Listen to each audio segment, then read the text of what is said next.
Азима? Ай, Азима. Ал келді. Қалай амансың? Шүкір жақсы, не білесің, сесің шығармайсың? Ал үйдемен ғой, келе бер. Отыр. Анау не біледі арқалап жүрсең? Ай, өзіме двойка туфли алдым. Соны мақтану үшін келдім екен. Болады. Азима жалпайып отырып алдың ғой, шайпай әкемейсің ба? Үйде заваркамыз жоқ. Сөйтіп айтатынымды біліп саған заварка алып келдім, ма, демлеп ке. Сүтің бар ма еді әйтеуір? Азырдан қоңсыдан сұрап тұрайыншы. Мынау не?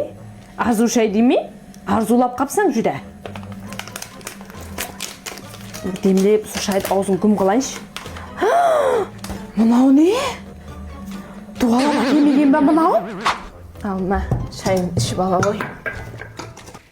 Өзің алма іш, отыр. Ішемен ғой сұра. Күнде шай ішіп отпан ба мен? Ей, Зүлпия! Негізі мен мына сен көре алмаймын. Білесен ба, Шымбайдың рекламасының бәрін алған аздай. Не мынау киім, күнде біргейім келсең. Менің негізі балалықта қалған ішінде травма бар. Сен 7-ші класс кезінде байға тиіп, мен сілем бәр ішіп кетті. Малмұрат сен ана құрайып қойпан ба, құрайып түсіп өтпейді. Ой, мақлағым дыңылдап кетті ғой, не болды өзі маған? Әй, құдайдың өлімі болды саған. Простой шай әкелді деп ойлап отырсың ғой мені.